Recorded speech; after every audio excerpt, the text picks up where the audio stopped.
सुधा और ब्रिजेश सोनपुर नाम के एक छोटे से गांव में रहते थे। ब्रिजेश गांव भर में घूम घूम कर लोगों के घर काम करके अपनी रोजी रोटी चलाता था, जिससे उसकी आमदनी कुछ खास नहीं होती थी।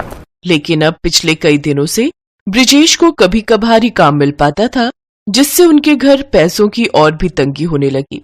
ऐसे ही एक रोज सुधा ब्रिजेश से, सुनिए जी, घर में अन्न का एक दाना भी नहीं है और मेरे पास जो थोड़ी बहुत बचत थी वो भी खत्म हो चुकी है। अब आप कहीं से पैसे ले आइए ताकि हम थोड़ा राशन ला सके। तुम तो जानती हो ना सुधा, आजकल काम मिलना कितना मुश्किल हो गया है। कभी कभार ही काम मिल पाता है अब तो बस। आप परेशान क्यों होते हो जी? बस ऐसा सोचिए कि भगवान हमारी परीक्षा ले रहा है, देखना एक दिन वो सब ठीक कर देगा। तुम बिल्कुल ठीक कहती हो सुधा। अच्छा, मैं कुछ काम ढूंढने के लिए जाता हूँ। ब्रिजेश बाहर जा ही रहा होता है कि तभी एक बड़ी सी कार उनके दरवाजे के सामने आकर रुकती है, जिसमें से एक औरत हाथ में साल भर का बच्चा लिए अपने पति के साथ कार से उतरती है। कार की आवाज से सुधा भी बाहर आ जाती है। सुधा देखती है तो सामने उसकी बड़ी बहन निहारिका खड़ी होती है। निहारिका दीदी, आप यहाँ? सब ठीक तो है ना? नहीं सुधा, कुछ भी ठीक नहीं है। दरअसल मुन्ने की तबीयत पिछले 1 महीने से बिल्कुल भी ठीक नहीं है। शहर के बड़े से बड़े डॉक्टर को दिखा दिया, लेकिन सबका एक ही कहना है कि वंश को कुछ दिन के लिए गांव के खुले वातावरण और ताजी हवा में रखना होगा, तभी ये पूरी तरह ठीक हो पाएगा। हाँ सुधा, और हमारे सभी रिश्तेदारों में एक तुम ही हो जो गांव में रहती हो, इसीलिए हमें सीधा तुम्हारा ख्याल आया। अगर हम कुछ दिन मुन्ने के साथ यहीं पर रहें तो तुम्हें इससे कोई आपत्ति तो नहीं होगी ना? नहीं दीदी जीजा जी, आप कैसी बातें कर रहे हैं? आप जब तक चाहो यहाँ रह सकते हो। अरे ये भी तो आपका ही घर है। हाँ भाई साहब, जब तक मुन्ना पूरी तरह से ठीक नहीं हो जाता तब तक आप हमारे साथ ही रहिए।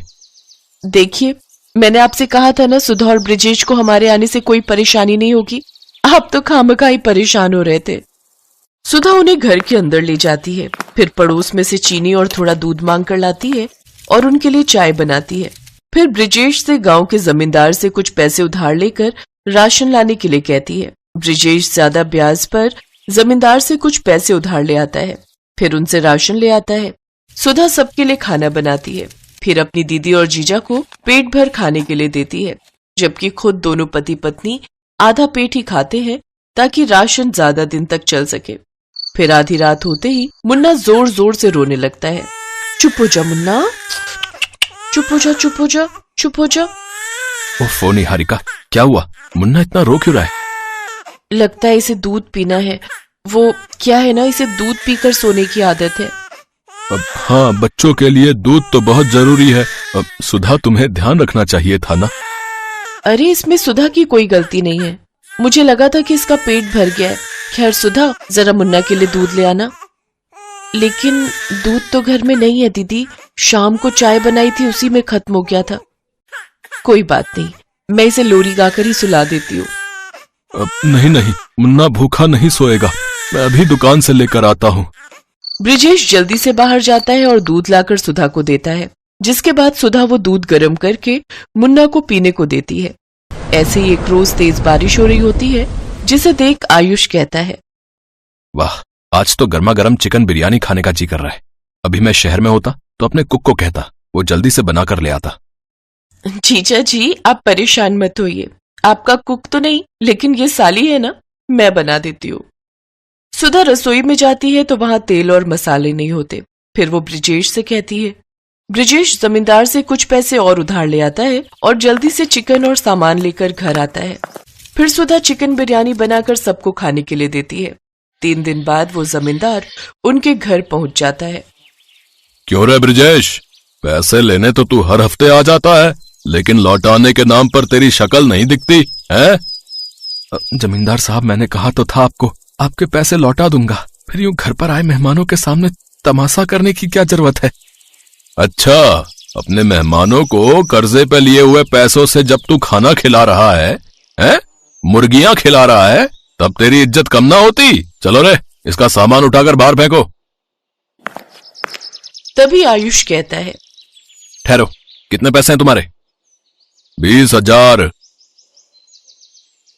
लो, ये लो 30,000, और आज के बाद यहां दिखने भी नहीं चाहिए, समझे? जमींदार पैसे लेकर वहां से चला जाता है। फिर आयुष ब्रिजेश से कहता है, ये क्या है सुधा ब्रजेश, तुम्हारे साथ इतना कुछ हो गया और तुमने हमें बताना भी जरूरी नहीं समझा। हाँ सुधा, क्या मैं तुम्हारी बहन नहीं? तुमने भी मुझे कुछ नहीं बताया और सारी परेशानी अकेले ही झेलती रही। दीदी जीजा जी, आप यहाँ 4 दिन के मेहमान थे। हम आपको यूं ही परेशान नहीं करना चाहते थे। दरअसल इनकी कोई नौकरी नहीं है, कभी कभार मजदूरी का काम मिलता है तो कभी नहीं, इसलिए हमें बुरे दिन काटने पड़ रहे हैं। लेकिन अब और नहीं सुधा ब्रजेश, मैं इस गांव में एक होटल खोलना चाहता हूं ताकि बाहर से टूरिस्ट आए और इस गांव की सुंदरता को पहचान सकें। और मैं चाहता हूं कि तुम मेरे उस होटल में मैनेजर की नौकरी करो। महीने के 50,000 तनख्वाह दूंगा। बोलो मंजूर है? ये सुनकर सुधा और ब्रजेश की आंखों में आंसू आ जाते हैं। निहारिका ने सुधा को गले लगा लिया। कुछ ही महीनों में उस गांव में होटल बनकर तैयार हो गया, जहां दूर दूर से टूरिस्ट आने लगे और उनकी खूब कमाई होने लगी। अब ब्रजेश और सुधा ने भी अपना एक बड़ा पक्का घर बनवा लिया। अब उनकी जिंदगी के सारे दुख दूर हो गए और वो खुशी खुशी रहने लगे। राशि सुबह से परेशान थी। उसकी कामवाली की सास बीमार थी, इसीलिए वो 2 महीने की छुट्टी पर गांव चली गई। क्या हुआ राशि, ऑफिस जाने का टाइम हो रहा है और तुम अभी तक किचन में ही हो? तो और क्या करूं, पुष्पा अचानक छुट्टी लेकर गांव चली गई। बिल्डिंग के सारे फ्लैट्स में पूछ लिया है, किसी की भी कामवाली खाली नहीं है। एक काम करो, तुम गाड़ी लेकर ऑफिस पहुंचो, मैं ऑटो लेकर अपने ऑफिस चली जाऊंगी। तभी दरवाजे की घंटी बजती है। जी कहिए, आपको किससे मिलना है? मेरा नाम सुदर्शन है और ये मेरी पत्नी अनुपमा है। हम दिल्ली से आए हैं। आपके नीचे वाली बिल्डिंग के फ्लैट में जो अशोक रहता है वो मेरा भांजा है। पता नहीं, बहुत देर से हम घंटी बजा रहे थे, किसी ने फ्लैट का दरवाजा ही नहीं खोला। हाँ, हमने तो 1 हफ्ता पहले ही अशोक को बता दिया था कि हम मुंबई आ रहे हैं। इनके घुटने का इलाज करवाना था, तो सोचा अशोक तो यहाँ रहता ही है। अशोक को फोन किया आपने? बेटा, यहाँ आते हुए टैक्सी में फोन की डायरी सीट पर ही छूट गई। उसी में ही अशोक का फोन नंबर था। रुकिए, मैं अशोक को फोन मिलाता हूँ। हाँ, हेलो अशोक, मैं समीर बोल रहा हूँ। वो तेरे मामा जी यहाँ आए हुए हैं, तू कहाँ है? हेलो हेलो समीर, मैं तो जरूरी काम से काजल के साथ लंदन आया हुआ हूँ। लंदन? पर तेरे मामा मामी यहाँ मेरे घर पर हैं, अब उन्हें क्या बोलूं? एक काम कर यार, मेरी थोड़ी मदद कर दे। मैं 2-3 दिन में जैसे ही काम खत्म होता है वापस लौट आऊंगा। तब तक तू मामा मामी को अपने घर पर ही रख ले यार, तू मेरा दोस्त है ना। पर अशोक, हेलो हेलो समीर, यहाँ नेटवर्क नहीं है, आवाज नहीं आ रही है। मैं तुझसे बाद में बात करता हूँ, ठीक है? मामा मामी का ख्याल रखना। Hello hello. अशोक फोन काट देता है। समीर कमरे में जाकर राशि को सारी बात बताता है। क्या अशोक का दिमाग खराब है क्या? हम दोनों वर्किंग हैं, मेड मेरी आ नहीं रही है, ऊपर से ये दिल्ली वाले मेहमान, वो भी अपने नहीं किसी और के, और उनकी देखभाल हम क्या करें? मैं अभी जाकर उन्हें कह देती हूँ कि वो अपना इंतजाम कहीं और कर ले। रुको राशि, बेचारे दिल्ली से आए हैं, पता नहीं उन्होंने चाय पानी पिया भी है या नहीं।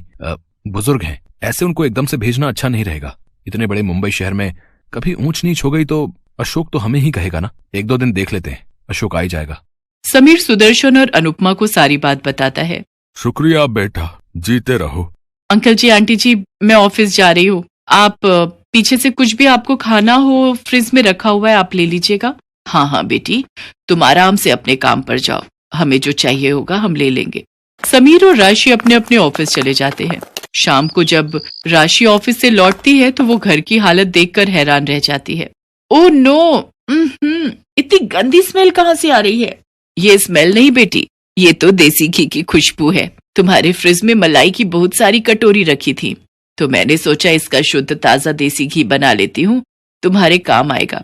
पर आंटी जी, मैं और समीर देसी घी नहीं खाते हैं, हम लोग ऑलिव ऑयल लेते हैं। हाँ हाँ, मुझे पता है, ऑलिव ऑयल भी खाओ, पर पराठे पर, साग में, दाल में देसी घी ही अच्छा लगता है। रात को सबको खाना खिलाकर जब राशि सोने के लिए कमरे में जाती है तो वो मन ही मन गुस्से में थी। वो कमरे में आते ही समीर पर बरस पड़ी। अरे ये अशोक के दिल्ली वाले मेहमान कब तक रहेंगे? पता है, आज सारी रसोई में देसी घी की स्मेल भर गई। और ऊपर से वो अंकल जी, न्यूज़पेपर कहीं रखा है, सोफे के कवर फैले हुए हैं। उनको मैं टोक नहीं सकती थी, पर ये लोग कब जाएंगे, मैं तंग आ गई हूँ। अभी राशि समीर से बात कर ही रही थी कि तभी सुदर्शन दरवाजा खटखटाता है। अब क्या हुआ अंकल जी, बताइए, कोई परेशानी तो नहीं है? समीर बेटा, रात को सोने से पहले मुझे हाजमोला खाने की आदत है। क्या तुम्हारे पास हाजमोला होगी? अंकल, हाजमोला तो नहीं होगी। एक काम करते हैं, नीचे बराबर में ही एक दुकान है, वो अभी खुली हुई होगी, चलिए मैं आपको लेकर दे देता हूँ। जाओ जाओ, मेहमानों की सेवा करो, मैं सो रही हूँ, मुझे नींद आ रही है, सुबह जल्दी उठना है। समीर और सुदर्शन दोनों सड़क पर बातें करने लगते हैं। अशोक छोटा सा था जब उसकी माँ यानी कि मेरी बहन का स्वर्गवास हो गया और 2 साल पहले जीजाजी भी गुजर गए। अशोक बचपन में हमारे घर ही आकर रहता था। उसका अपनी मामी से बहुत प्यार रहा है, तभी तो हम बेझिझक उसके पास चले आए। जी अंकल, मैं समझ सकता हूँ। वैसे आप चिंता मत कीजिए, अशोक 2-3 दिन में लौट आएगा। अगर आप कहें तो आपके घुटनों को दिखाने के लिए डॉक्टर के पास मैं अपॉइंटमेंट ले लेता हूँ। जीते रहो बेटा, अगर ऐसा हो जाए तो मेरे घुटनों को बड़ा आराम मिल जाएगा। मैं तो थोड़ा इसलिए टहल लेता हूँ कि हाथ पैर चलते रहने चाहिए। सुदर्शन और अनुपमा को समीर के घर रहते हुए 1 हफ्ता बीत चुका था, पर अशोक फोन नहीं उठा रहा था। समीर सुदर्शन को डॉक्टर के पास ले जाता है और सुदर्शन के घुटनों का इलाज शुरू हो जाता है। एक दिन अशोक का फोन खुद आ जाता है। अरे अशोक, कहाँ था तू? इतने दिन से मैं तुझे फोन मिला रहा हूँ। तेरे पास मामा जी के सारे एक्सरे रिपोर्ट और डॉक्टर की रिपोर्ट जो उन्होंने तुझे दिल्ली में दी थी, तेरे फोन में उसकी फोटो होगी, पर तूने मेरा फोन नहीं उठाया। अब मैंने डॉक्टर से दोबारा इलाज शुरू करवाया है, पर तू कब आ रहा है? कुछ बता तो सही, क्योंकि डॉक्टर ने मामा जी को 15 दिन और यहाँ रुकने की बात कही है। उन्हें कुछ एक्सरसाइज बताएगा डॉक्टर। सॉरी यार, मैं यहाँ पर बहुत फंस गया हूँ। मेरा काम ही खत्म नहीं हो रहा है। मुझे अभी कम से कम 10 दिन और लगेंगे यार। प्लीज तू यार किसी तरह से ना मामा जी और मामी जी को अपने पास रख ले। अगर तू कहे तो मैं खर्चे के पैसे भेज देता हूँ। नहीं, ऐसी कोई बात नहीं है। चल मैं देखता हूँ, ठीक है। समीर आखिर क्या करता? वो मजबूर था। वो मामा जी को अपने घर से जाने के लिए नहीं कह सकता था। वो जानता था कि वो बुजुर्ग दंपत्ति किस परेशानी से गुजर रहे हैं। एक दिन जब राशि गुस्से में समीर पर बरस रही थी तो अनुपमा चुपके से उनकी बातें सुन लेती है। तुम्हें पता भी है समीर, उन लोगों के आने से घर खर्च कितना बढ़ गया है। पहले मेरी और तुम्हारी सैलरी में से कितने पैसे बच जाते थे, पर अब देखो गर्मी के दिन है, एयर कंडीशनर का भी बिल डबल आ रहा है। रसोई में भी गैस चूल्हे का बिल पहले कितना कम आता था, ऊपर से इस फ्लैट का किराया। अरे धीरे बोलो राशि, अंकल आंटी बाहर ड्राइंग रूम में बैठे हैं, उन तक हमारी आवाज ना पहुंच जाए। अरे अच्छा नहीं लगता है। कोई बात नहीं, थोड़े दिनों की तो बात है। अशोक लौट आएगा, वो बोल रहा है। आज ही मेरी उससे बात हुई है, वो 10 दिन बाद वापस लौट रहा है। अनुपमा जाकर सारी बात सुदर्शन को बताती है। वो दोनों समीर और राशि की मजबूरी को समझ गए थे। सुदर्शन उसी शाम बाजार जाकर राशन का बहुत सारा सामान, खाने पीने की चीजें, फल सब्जियां सब खरीद लाता है।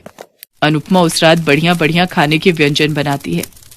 जब राशि और समीर घर लौटते हैं तो घर का तो पूरा नक्शा ही बदला हुआ था। राशि थकी हुई रसोई में खाना बनाने जा रही थी। वो देखती है रसोई में तो दाल, सब्जी, रोटी, चावल सब कुछ तैयार था। वो देखकर हैरान रह जाती है। समीर बेटा, राशि, तुम दोनों जल्दी से हाथ मुंह धो लो, फिर हम सब मिलकर खाना खाएंगे। और तुम्हारे अंकल जी ये कुछ सामान लाए थे, मुझे बता देना राशि बिटिया, ये सब सामान कहाँ रखना है। अरे अंकल, इतना सारा सामान लाने की क्या जरूरत थी? कोई बात नहीं बेटा, तुम भी तो मेरे अपने अशोक जैसे ही हो। उस दिन से राशि और समीर मानो सुदर्शन और अनुपमा से इस तरह घुल मिल गए जैसे कि वो उनके लिए पराए नहीं सके ही हो। कुछ दिन तक अशोक वापस नहीं लौटा, पर समीर और राशि को अब इस बात की कोई परवाह नहीं थी। वो दोनों सुदर्शन और अनुपमा के आने से बहुत खुश थे। और एक दिन सुदर्शन और अनुपमा जब दिल्ली वापस जाने लगे तो अशोक लौट आया। समीर बेटा, राशि बिटिया, तुम दोनों ने हमें अपनों से भी बढ़कर प्यार दिया, ये बात हम कभी नहीं भूलेंगे। जाने से पहले हम तुम्हें कुछ देना चाहते हैं, इसे बड़ों का आशीर्वाद समझकर रख लेना, मना मत करना बच्चों। अंकल, ये चाबियां कैसी? मैं कुछ समझा नहीं। समीर बेटा, ये हमारे मुंबई वाले फ्लैट की चाबियां हैं। हम उस फ्लैट में नहीं रहते, हम दिल्ली रहते हैं, इसलिए यहाँ का फ्लैट बंद रहता है। अशोक के पास हमारा आना कभी नहीं हुआ, इसलिए हम कभी उस फ्लैट में जा ही नहीं पाए। अब से ये फ्लैट तुम दोनों का है। हम जानते हैं तुम यहाँ इस फ्लैट में किराए पर रहते हो, अब तुम्हें किराए पर रहने की कोई जरूरत नहीं है। हाँ समीर बेटा, हम दोनों बूढ़े बुढ़िया 2 फ्लैट लेकर क्या करेंगे? हम शुरू से दिल्ली रह रहे हैं, आज से तुम दोनों वहां रहना और हंसी खुशी उस फ्लैट में गृह प्रवेश करो। पर मामा जी, वो फ्लैट तो आपने मुझे देने के लिए कहा था। चलिए मामा जी, मामी जी, आपकी फ्लाइट का टाइम हो रहा है। चलो राशि, हम मामा जी और मामी जी को छोड़ने चलते हैं। राशि और समीर सुदर्शन और अनुपमा को छोड़ने एयरपोर्ट चले जाते हैं और अशोक उन्हें जाते हुए देखता रहता है। वो जानता था कि वो कहाँ गलत था।